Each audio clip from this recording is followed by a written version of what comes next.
Welcome! Today, we'll learn how to customize the navigation menu in your Canvas course to improve your students' learning experience. Let's take a look at the typical navigation menu.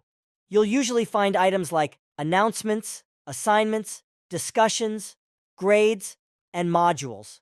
These are essential for facilitating student interaction and accessing course materials.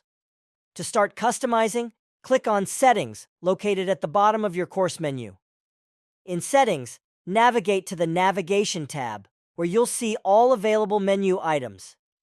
To rearrange the items, simply drag and drop them into your preferred order. If you want to hide any items from students, drag them down to the section labeled Drag Items Here to hide them from students. Once you're satisfied with the arrangement, remember to click Save at the bottom of the page to apply your changes. Keeping your navigation menu simple and accessible helps your students easily find what they need.